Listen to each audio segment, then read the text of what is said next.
میں نے پرستش نہیں کی اور میں حاضر دماغ نہیں تھا، اور میرا سارے کا سارا دھیان اس بات پر تھا کہ کون آ جا رہا ہے، اور اگر میں ایسی حالت میں شریک ہوا تو کیا یہ مناسب ہے یا نامناسب؟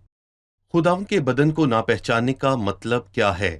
مطلب کہ میں روٹی اور شیرے کی اہمیت کو نہیں سمجھتا جی، کہ یہ وہ مسیح ہے جو میرے لیے دکھ اٹھا کر قربان ہوا۔ میں اس کام کی اصل اہمیت کو نہیں پہچانتا جو جی صلیب پر بالکل، ہوا۔ میں نے آپ سے لفظ قصوروار کا پوچھا تھا۔ بھائی فرید، اس لفظ کی وضاحت کی ضرورت ہے۔ قصوروار ہونے کا کیا مطلب یہ ہے؟ لفظ بہت ہی سنجیدہ ہے کہ یہاں کوئی بھی ایسے سنجیدہ معاملے میں قصوروار ٹھہرایا جائے جو کہ مسیح کا خون اور بدن ہے۔ قصوروار کا مطلب؟ قصوروار کا معنی خداوند کے بدن کی تضحیق کرنا ہے، خداوند کے بدن اور خون کے ساتھ ناانصافی کرنا ہے، اور یہاں وہ غیر ایماندار کی بات نہیں بلکہ حقیقی ایماندار کی بات کرتا ہے، جو کہ آ کر عشاء ربانی میں شامل ہو جبکہ اس کی زندگی میں گناہ ہو، جس نے اپنی زندگی میں بدکاری کو ختم نہیں کیا صحیح۔ اور عشاء ربانی میں آ کر اسے کھایا، اور ایسا ہی گناہ اس نے دوسرے اور تیسرے دن بھی آ کر کیا، اور وہ ایسا کرتا رہا، اور کلام کہتا ہے کہ وہ خداوند کے بدن اور خون میں قصوروار ہوگا، اسے خداوند کی تربیت کی ضرورت ہے، جیسے کہ اگلی آیت میں لکھا ہے۔ تو یہ خداوند کے بدن اور خون کی اور مسیح کے کام کی بے عزتی ہے۔ قصوروار کا مطلب ہے کہ خداوند کے بدن کی تضحیق کرنا۔ صحیح۔ ہم ایک چھوٹے سے وقفے کے بعد مہمانوں کے سوالات کے ساتھ حاضر ہوں گے۔ ناظرین، ایک وقفے کے بعد دوبارہ حاضر ہوں گے، ہمارے ساتھ رہیے۔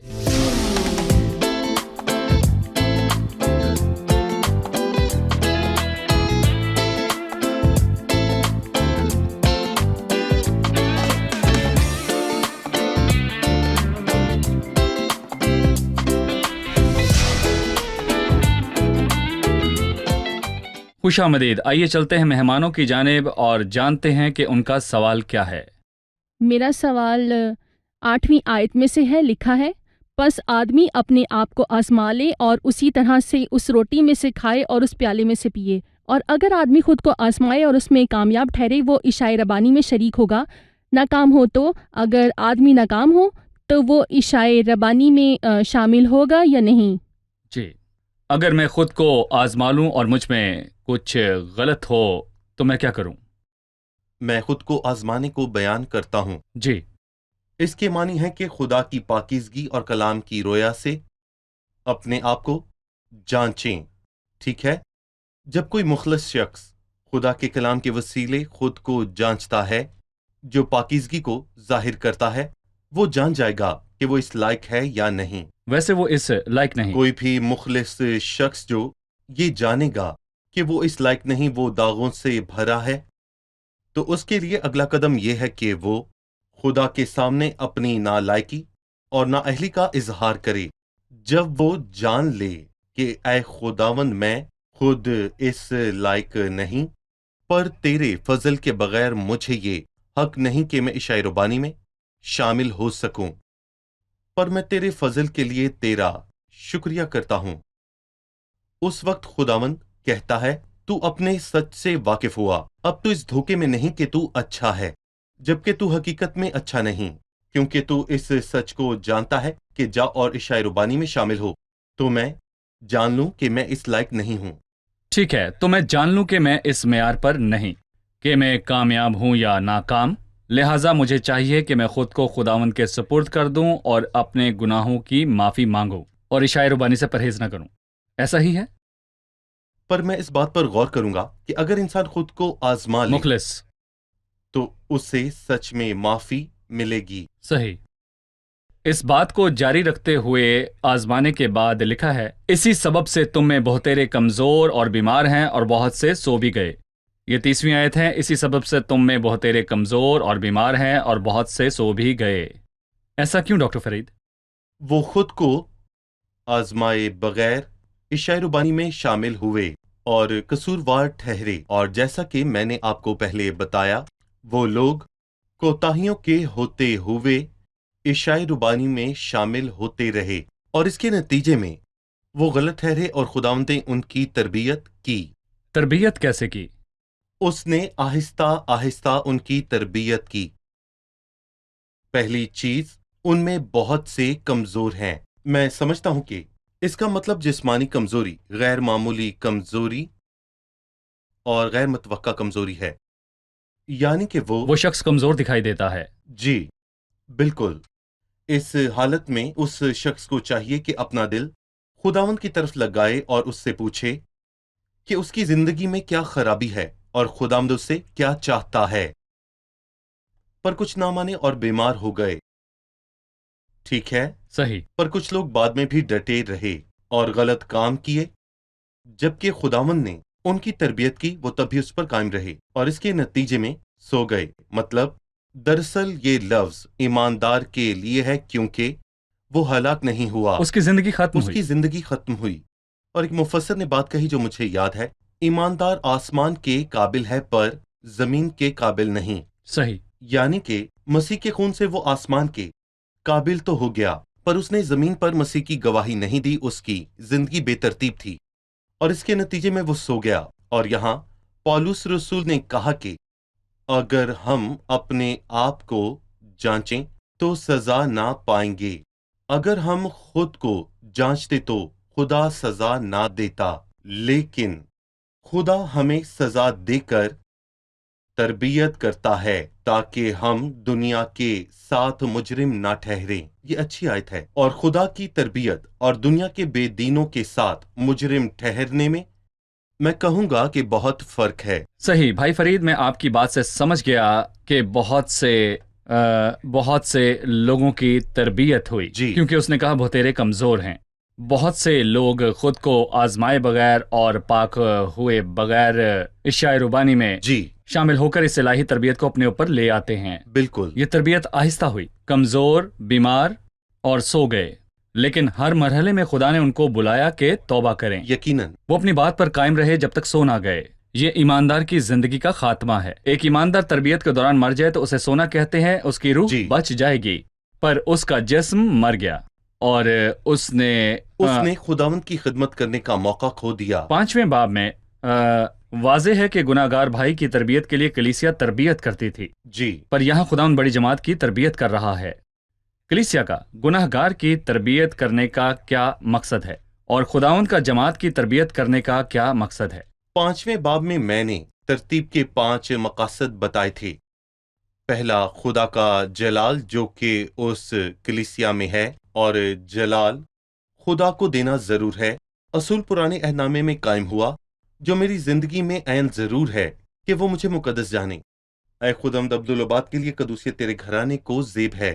اس کا گھر پرانے عہد نامے میں ایک خیمہ تھا، پر آج کلیسیا یعنی ہم اس کا گھر ہیں۔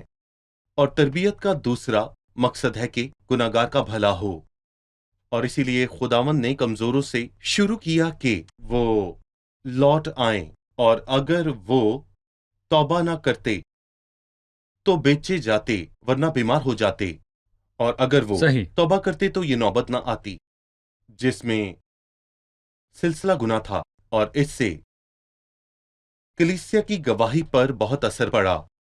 تو خداوند نے انہیں لے لیا۔ یہ تربیت کا تیسرا مقصد تھا کہ کلیسیا کی گواہی ایسی ہو جو مسیح اور کلیسیا کے خدا کے مطابق ہو۔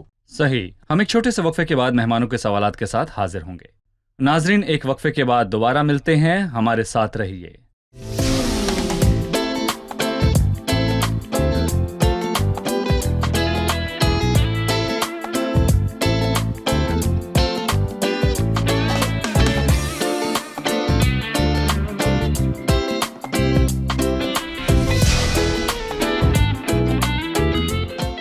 خوش آمدید۔ آئیے چلتے ہیں مہمانوں کی جانب اور جانتے ہیں ان کا سوال۔ اس نے 32ویں آیت میں کہا، لیکن خداوند ہم کو سزا دے کر تربیت کرتا ہے تاکہ ہم دنیا کے ساتھ مجرم نہ ٹھہریں۔ میں جاننا چاہوں گا کہ اس آیت کا مطلب کیا ہے؟ خداوند کی تربیت میں اور دنیا کے ساتھ مجرم ٹھہرانے میں کیا فرق ہے؟ میں جن کو عزیز رکھتا ہوں ان سب کو ملامت اور تنبیہ کرتا ہوں۔ تربیت خاندان میں کی جاتی ہے، اور اس لیے جب ان میں گناہ ہو تو مسیح ان کے خاندان کی تربیت کرتا ہے، جبکہ مجرم ٹھہرنے کا مطلب عدالتی سزا دینا ہے۔ اور ایمانداروں کے لیے کوئی عدالتی سزا نہیں، کیونکہ جب انہوں نے مسیح کو نجات دہندہ قبول کیا تو وہ سزا سے بری ہوئے۔ بس اب جو مسیح میں ہیں ان پر سزا کا حکم نہیں۔ بالکل، اس نے کہا حالانکہ وہ ہماری خطاؤں کے سبب سے گھائل کیا گیا اور ہماری بدکاری کے باعث کچلا گیا، اور ہماری ہی سلامتی کے لیے اس پر سیاست ہوئی تاکہ اس کے مارکھانے سے ہم شفا پائیں۔ پر غیر ایمانداروں کے گناہ اب بھی ان پر ہیں۔ جو توبہ کر کے مسیح کو قبول نہ کرے اس کے گناہ اسی پر ہوں گے، اور یوں وہ مر جائے تو بھی سزا پائے گا۔ وہ سزا پائے گا، قیامت کا دن قریب ہے۔ ہم نے مکاشفہ کی کتاب کے آخر میں اس کے بارے میں پڑھا ہے۔ مسیح کے سامنے حاضر ہونا ہے اور وہ اپنے عظیم سفید تخت پر بیٹھے گا۔ صحیح، تو میں کہنا چاہتا ہوں کہ تربیت خدا کے خاندان میں ہوتی ہے، جبکہ سزا دنیا کے بدکاروں کے لیے خاندان ہے، سے باہر۔ خاندان سے باہر۔ صحیح۔ بھائی، میں آخری حصے پر آپ کی رائے چاہتا ہوں، 34ویں آیت نہیں، میں 33ویں آیت سے پڑھوں گا۔ پس اے میرے بھائیو، جب تم کھانے کے لیے جمع ہو تو ایک دوسرے کی راہ دیکھو، اگر کوئی بھوکا ہو تو اپنے گھر میں کھا لے، تاکہ تمہارا جمع ہونا سزا کا باعث نہ ہو، اور باقی باتوں کو میں آ کر درست کر دوں گا۔ اس آیت کا کیا مطلب ہے؟ اگاپے محبت کی عشاء کی بات کرتا ہے جو عشاء ربانی سے پہلے آتی ہے۔ لہٰذا اس نے وہ بات کی جو عشاء ربانی سے پہلے ہوا کرتی تھی۔ پہلی دعوت اس نے کہا کیونکہ وہ ایک ساتھ کھانے پر متفق ہوئے، وہ ایک دوسرے کا انتظار کریں، کیونکہ ایسا ہوتا تھا کہ کوئی دوسرے سے آگے ہو کر اس کا بھی حصہ کھاتا تھا، جبکہ کوئی میں پی کر متوالا ہو جاتا تھا۔ اس لیے اس نے کہا کہ ایک دوسرے کا انتظار کریں، اور اگر کوئی بھوکا ہو تو اپنے گھر میں کھا لے۔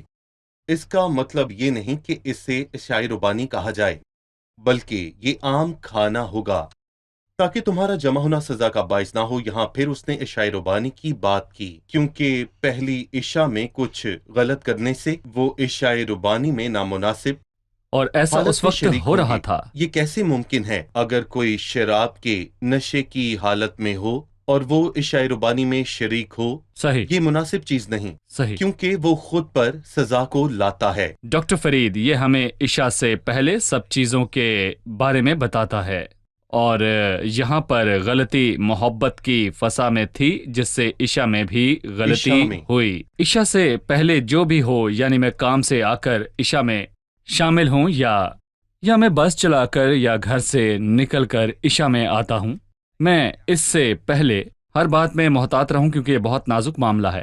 خود اور پر مجھے قابو رکھنا چاہیے۔ مثلاً اگر میں گاڑی چلا کر روٹی توڑے جا رہا ہوں اور میری ساتھ کی گاڑی والے سے بحث ہو اور ہم ایک دوسرے پر چلائیں، تو یقیناً میں روٹی توڑنے میں شریک نہیں ہوں گا، کیونکہ میں الجھا ہوا ہوں۔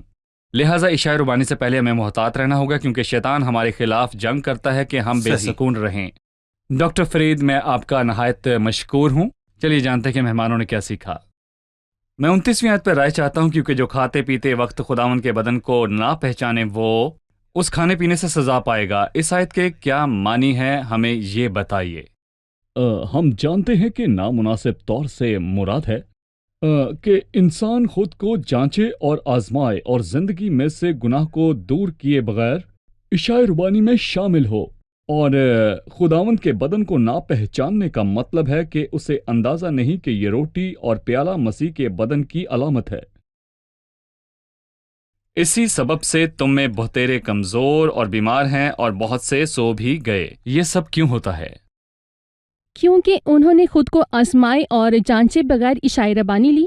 خدا نے آہستہ آہستہ ان کی تربیت کی، اور ہم جانتے ہیں یہ تربیت تھی، تباہی نہیں۔ یہ کمزوری سے شروع ہوئی، پھر بیماری، اور پھر سو جانا یا موت، لیکن یہ تباہی نہیں ہے۔ صحیح۔ خدا آپ سب کو بہت برکت دے۔ ڈاکٹر فرید، آپ کا بھی شکریہ۔ شکریہ۔ عزیز ناظرین، ہم نے ان الفاظ کے ساتھ عشاء ربانی کے بارے میں بات ختم کی۔ ہم جانتے ہیں کہ خداوند کی میز کا ذکر 10ویں باب میں ہوا اور عشاء ربانی کا ذکر 11ویں باب میں ہے۔ خداوند کا میز اکٹھے ایک جماعت کی ذمہ داری کی بات کرتا ہے، لیکن عشاء ربانی میں انفرادی طور پر اس کو لیتے وقت اپنے کردار اور رشتے کے بارے میں بات ہوئی۔ ہم جانتے ہیں کہ عشاء ربانی میں فرق ہے۔ اس کا ذکر یوحنا 6 باب میں ہے۔ یوحنا 6 باب میں لکھا ہے کہ مسیح کا بدن اور خون ہمیشہ کی زندگی دیتا ہے۔ اس نے مسیح کی مصلوبیت اور اس پر ایمان لانے کی بات کی۔ اگر میں مسیح کو قبول کروں جو صلیب پر موا، صرف تب میں ہمیشہ کی زندگی پاؤں گا۔ پر یہاں اشعیا ربانی کا ذکر ہمیشہ کی زندگی کے لیے نہیں ہوا، اس میں لوگ شامل ہوئے جو پہلے ہی ہمیشہ کی زندگی پا چکے ہیں۔ ہم جانتے ہیں کہ یوحنا 6 باب میں یہ بات مسیح کی خدمت کے شروع میں ہوئی، جبکہ مسیح نے خدمت کے 3 سال بعد صلیب چڑھنے سے پہلے آخری فصح منائی۔ اس میں 3 سال کا فرق ہے۔ یوحنا 6 باب والی بات گلیل میں ہوئی، جبکہ آخری فصح یروشلم میں ہوئی۔ تو ناظرین، ان دونوں میں جغرافیائی فرق ہے۔ یوحنا 6 باب میں ہوئی بات کو سننے والے بہت سے لوگ یہودی تھے، یہ ایماندار تھے، پر اس بات پر بڑبڑائے، جبکہ آخری فصح پر بالا خانہ میں موجود لوگ ایماندار اور دیندار شاگرد تھے۔ یادگاری کے معنی یاد کرنا اور اقرار کرنا اور انتظار کرنا ہے۔ ناظرین، اس کا مقصد یہ نہیں کہ ہمیشہ کی زندگی پائیں، کیونکہ جنہوں نے ہمیشہ کی زندگی پائی وہ صلیب پر مسیح کے کام کو یاد کرتے اور اس کے مرنے کا اقرار کرتے اور اس کے پھر آنے کے منتظر ہیں۔ لہٰذا ہم نے جانا کہ پاکیزگی کی حالت میں اشعیا ربانی کو لینا چاہیے، کیونکہ ہم صلیب پر مسیح کے کام کو یاد کرتے ہیں۔ یہ ہمیں صلیب پر مسیح کے کام کی یاد دلاتا ہے۔ انسان خود کو پرکھے اور رکے نہیں۔ اگر اس کو خود میں داغ ملے تو اسے دھوئے اور پاک ہو اور اس کے بعد شامل ہو۔ یہ تنبیہ میرے، آپ کے اور سب کلیسیاؤں کے لیے ہے۔ اگر ہم اپنے آپ کو جانچتے تو سزا نہ پاتے۔ خدا چاہتا ہے کہ ہم پاک ہوں اور پاکیزہ ہوں۔ اے خداوند کے لوگوں، خدا چاہتا ہے کہ ہم پاکیزگی میں اس کے پاس آئیں، اور خداوند ہم سے چاہتا ہے کہ ہم پاکیزگی کے ساتھ عبادت میں اس کے پاس آئیں۔ ہم پاکیزگی کی حالت میں اشعیا ربانی میں شریک ہوں۔ عزیزو، ناپاک ہونا ہمیں خدا کی تربیت میں ناکام کرتا ہے۔ اسی سبب سے تم میں بہتیرے کمزور، اس نے چند نہیں بلکہ بہتیرے کہا، اور یہ اچھی بات نہیں کہ اکثر لوگ اس کو نہ پہچانیں اور عزت نہ دیں۔ عزیزو، جب بھی اشعیا ربانی میں شامل ہوں تو سب سے پہلے خود کو پاک صاف کریں۔ فرضی پاک شراکت میں شامل ہونے سے خداوند کا دل ٹوٹے گا۔ تو آئیں، ایک نئے دل اور ایک نئے طریقے سے لوٹے اور اشعیا ربانی میں شامل ہوں، اور روٹی توڑتے وقت اس کو یاد کریں، اور اس کو لیتے ہوئے ہم اس کے حکم کی عزت کریں اور کہیں، اے خداوند ہماری مدد کر کہ ہم تجھے عزت دیں جب تک کہ تو نہ آ جائے۔ آج کا سوال یہ بتائیے کہ خداوند کا اپنے بچوں کو تربیت کرنے اور دنیا کو مجرم ٹھہرانے میں کیا فرق ہے؟ خداوند کا اپنے بچوں کی تربیت کرنے اور دنیا کو مجرم ٹھہرانے میں کیا فرق ہے؟ میں آپ کے جواب کے انتظار میں ہوں۔ اگلے پروگرام میں آپ سب سے پھر ملاقات ہوگی۔ خدا آپ کو برکت دے۔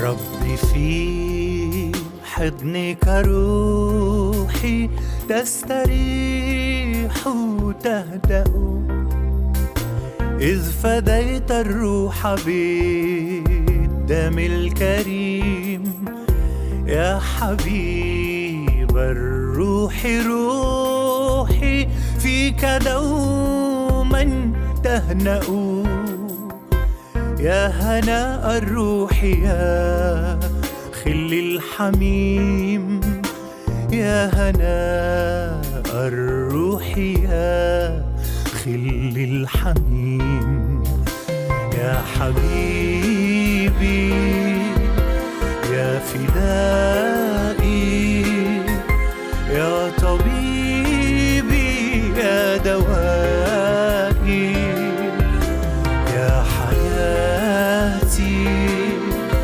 يا غذائي يا هناء الروح يا ربي يسوع يا هناء الروح يا ربي يسوع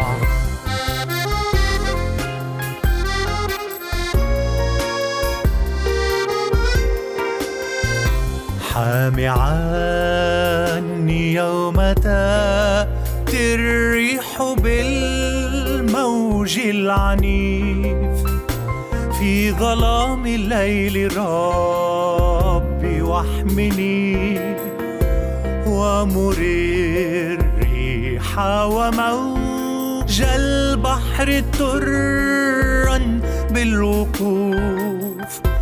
بل تعال يا حبيبي عزني، بل تعال يا حبيبي عزني. يا حبيبي يا فدائي، يا طبيبي يا دوائي، يا حياتي يا غذائي، يا هناء الروح يا ربي يسوع، يا هناء الروح يا ربي يسوع.